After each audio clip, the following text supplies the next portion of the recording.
vais donc débuter en présentant sur 30 petites minutes les premiers résultats du questionnaire. Et je donnerai ensuite la parole à notre tout premier intervenant de la journée, Monsieur Philippe Berthet-Rambaud.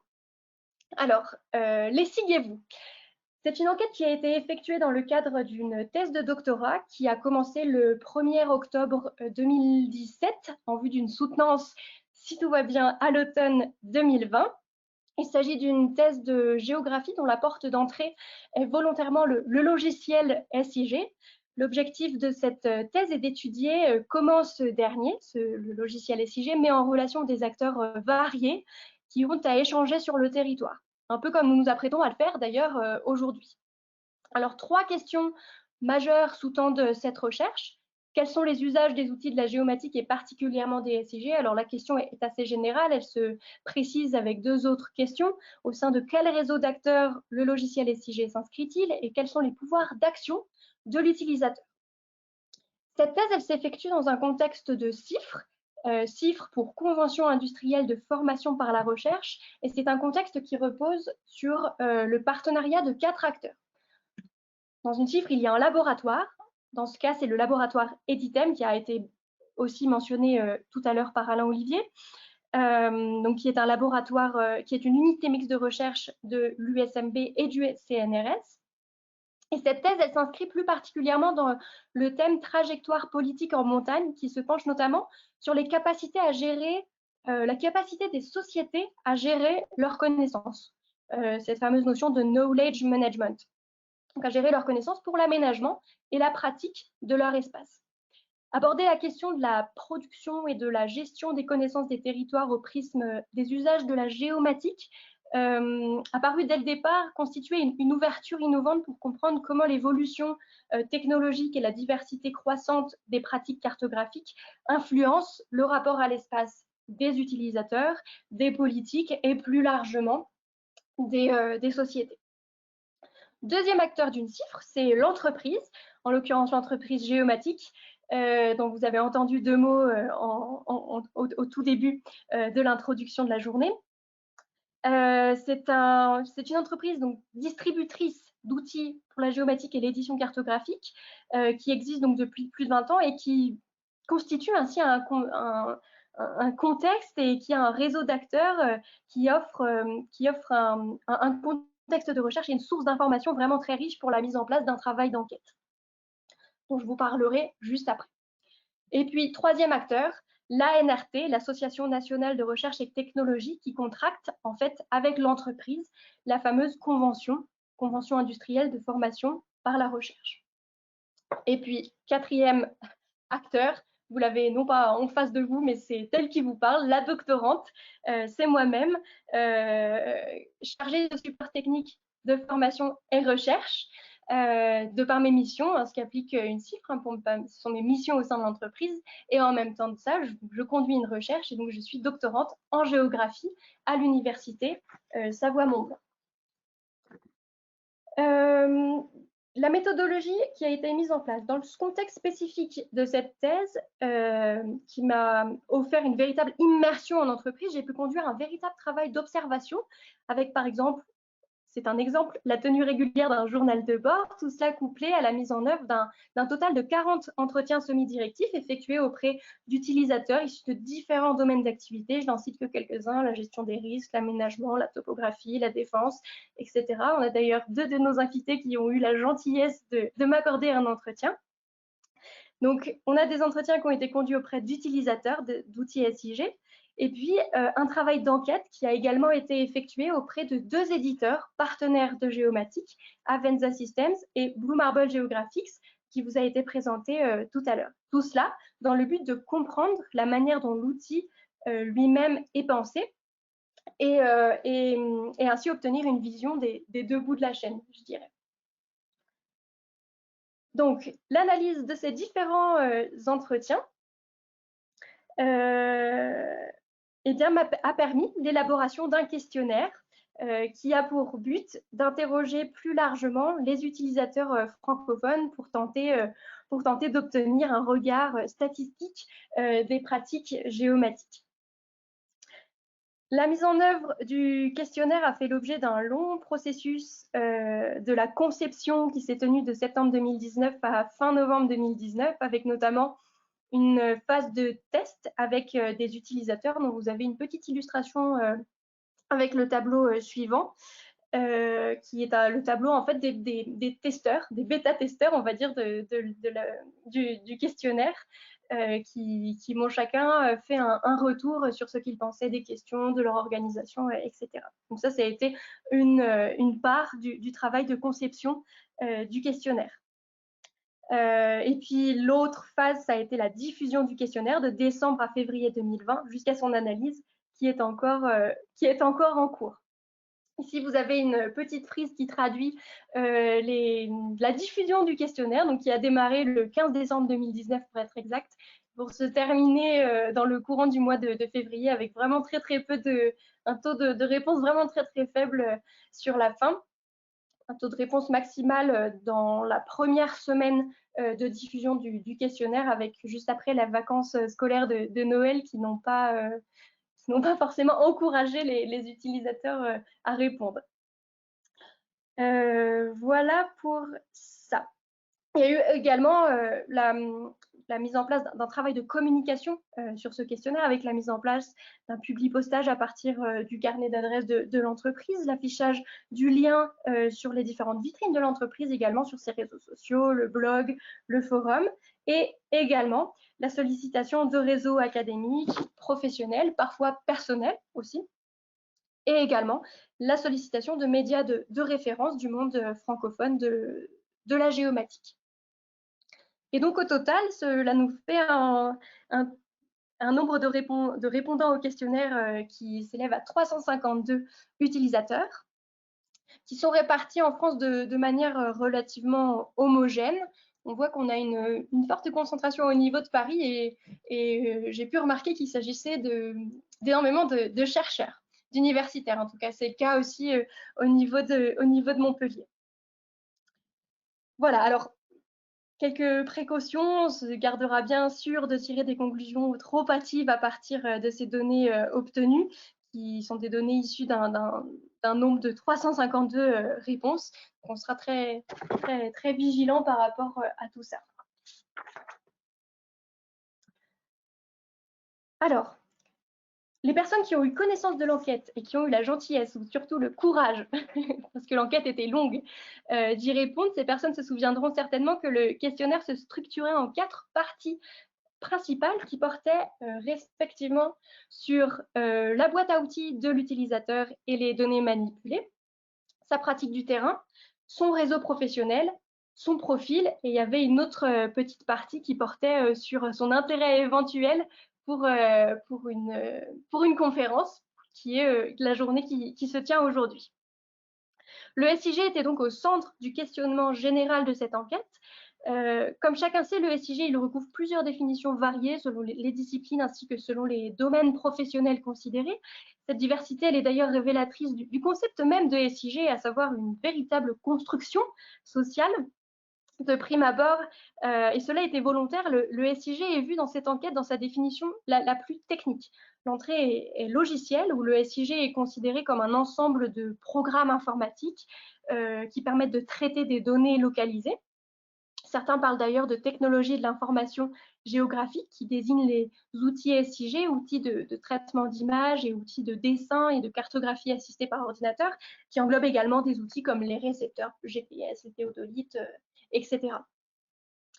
L'outil SIG, c'est donc un logiciel qui associe des fonctions de cartographie numérique et de système de gestion de bases de données. De cette conception très simple et très technique ressort une relation potentiellement contradictoire avec le terrain, cette fameuse notion de terrain, où les potentialités techniques des outils et l'accès à distance à de la donnée ne nécessitent a priori plus de contact avec le terrain, et en même temps on constate quand même une certaine complémentarité du terrain avec la technologie dite nomade, j'y reviendrai juste après, qui permet à la fois de transporter de l'information géographique sur le terrain et d'intégrer de l'information géographique dans des bases de données à partir du terrain.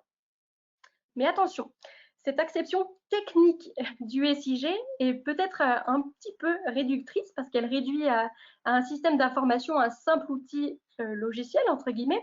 Et nous savons que les SIG sont des systèmes d'information spécialisés qui permettent aux acteurs des domaines de la gestion des études ou de la prise de décision de fédérer leur grande variété d'informations géographiques, de les rendre compatibles, d'élargir les capacités d'analyse, de créer de nouvelles informations, de les communiquer à d'autres acteurs pour répondre à des besoins multiples.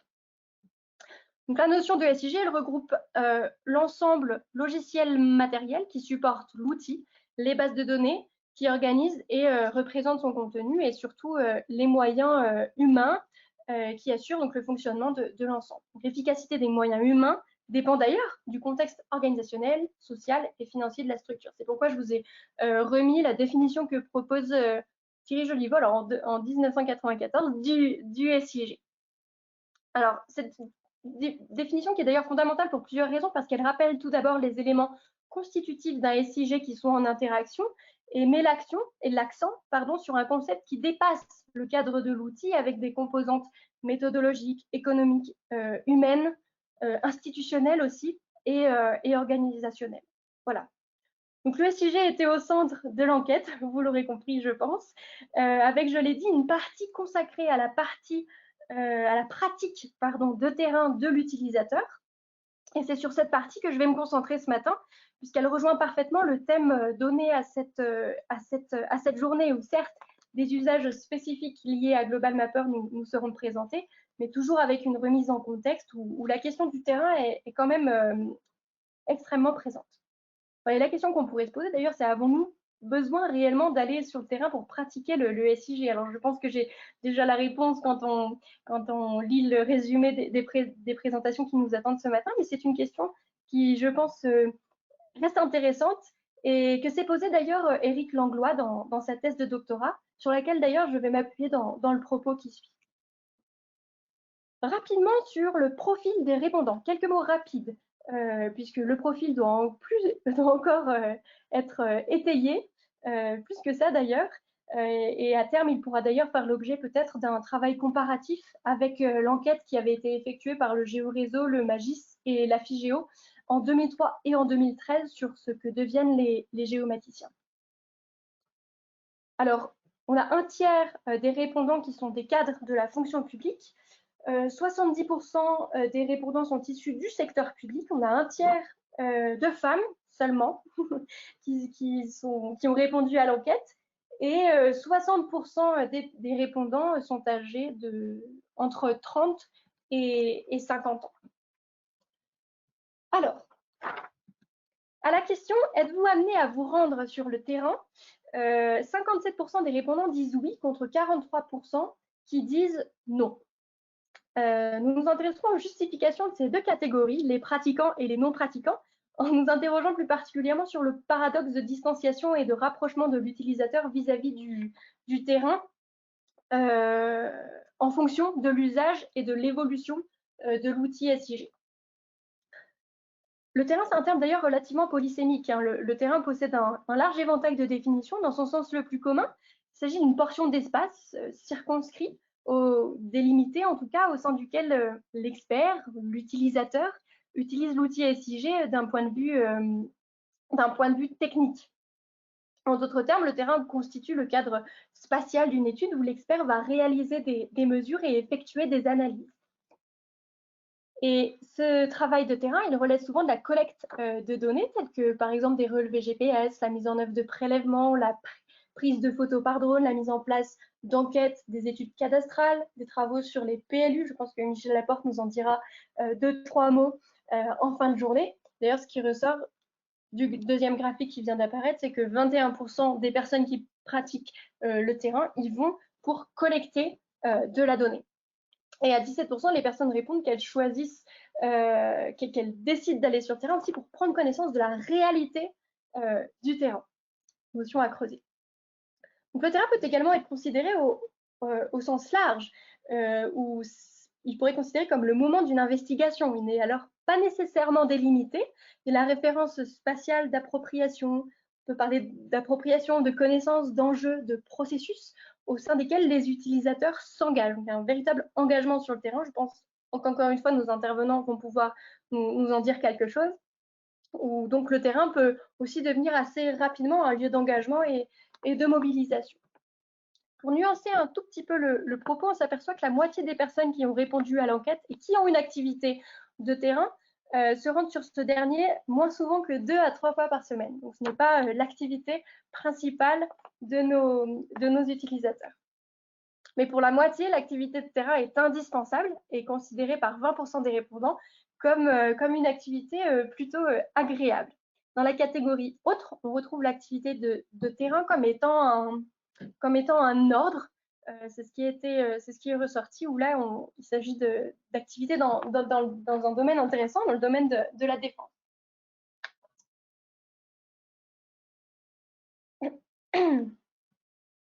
Alors, 88% des personnes qui répondent avoir une activité de terrain affirment avoir l'usage du SIG sur ce dernier. 26% affirment en avoir toujours usage, et 34% de manière occasionnelle et 22% rarement. Alors, cela permet de confirmer que le SIG et le terrain sont plus que complémentaires, et ça nous amène à cette notion de SIG nomade qui comprend d'ailleurs l'intégration de plusieurs technologies, le SIG bien sûr, mais également des matériels eux aussi qualifiés de nomades sous la forme d'appareils en général relativement légers, hein, on voit et sur le graphique en haut à droite, donc les tablettes, les smartphones, l'ordinateur, les ordinateurs endurcis, et presque 10% des répondants ajoutent également systématiquement le GPS. Donc, cette technologie nomade, elle permet à l'utilisateur d'apporter sur le terrain des informations issues du SIG et à l'inverse d'enregistrer des données qui proviennent du terrain dans une base de données, les enregistrer en temps réel ou bien de retour au bureau. Donc là, il s'agit d'une technologie qui permet d'avoir une certaine ergonomie, c'est un terme qui ressort. Une synchronisation, c'est un autre terme qui ressort également. Synchronisation efficace entre le bureau et le terrain, et d'ouvrir le SIG à un public nouveau, parfois opérationnel, avec des acteurs de terrain à travers des applications métiers, de nouvelles applications métiers. On en aura quelques exemples aujourd'hui. Je pense à nouveau à l'intervention de cet après-midi, Michel Laporte, qui est notaire et qui nous expliquera en quoi l'outil SIG est utile dans cette discipline, dans ce domaine d'activité, et où l'outil SIG ne s'est pas encore tout à fait démocratisé. Voilà. Et j'attire votre attention sur le graphique en bas à gauche, où on demande à l'utilisateur en général de quel matériel avez-vous l'usage sur le terrain en plus du SIG, et 28% des répondants mentionnent la carte topographique. Et dans autres, donc la petite portion violette, les enquêtés insistent sur, parfois remettre la carte topographique, le papier aussi, et le carnet de notes et le crayon à papier. Voilà, où les répondants ont à cœur d'insister sur l'usage du papier, ce qui m'amène à vous dire 2-3 mots sur l'importance du papier accordé par les utilisateurs. Donc là, on revient sur l'ensemble des répondants à l'enquête qui produisent des cartes numériques, mais aussi des cartes papier. Donc oui, mais aussi des cartes numériques à 77%. Et pour qui la carte papier, pour 66% des répondants, la carte papier a encore un intérêt. Avec ici quelques petites citations, parce que j'aime bien l'objet carte, c'est aussi un bel objet. La carte papier s'inscrit dans le temps, elle fixe un moment géographique avec donc une certaine affection et un sentiment particulier pour cette carte en tant qu'objet. Si on s'intéresse aux personnes qui ont répondu qu'elles n'avaient pas de pratique de terrain et qui l'ont justifié, 56% de ces personnes disent que tout simplement elles n'en ont pas besoin. Parfois, quand on n'en a pas besoin, c'est parce qu'un technicien s'en charge pour elles, ou parce qu'elles bénéficient d'outils qui leur permettent de ne pas avoir à se déplacer sur le terrain, des outils comme Google Earth, Google Maps ou autres. Voilà, et quand on leur demande si le temps leur permettait, si elles iraient sur leur terrain, sur le terrain. 78% d'entre elles répondent que oui. Et je ne l'ai pas mis ici sur la diapo, mais 60% de ces personnes-là qui disent oui, disent que ce serait pour aller vérifier la donnée et rencontrer des acteurs de terrain pour échanger sur les données. Voilà, donc on a un SIG qui offre des potentialités qui permettent de mieux connaître son terrain d'étude, avec des petites choses à nuancer tout de même. On assiste à la fois à une sorte de déconnexion avec le terrain compte tenu de l'accès grandissant et à distance de l'information de plus en plus précise, et en même temps, le terrain, de par les différents outils nomades en parquet, fait partie intégrante du système. Voilà pour cette petite présentation. Je vais m'arrêter là et je vous remercie pour votre attention. Évidemment, ce n'est pas tous les résultats du questionnaire que je viens de présenter, ce n'en était que des bribes. Il faudra attendre pour ça la soutenance de la thèse, et il y aura certainement une communication autre sur ces résultats, beaucoup plus fine, beaucoup plus affinée et approfondie que celle que je viens de vous proposer aujourd'hui, et vous serez bien entendu tenu au courant. Voilà, je vous remercie de votre attention.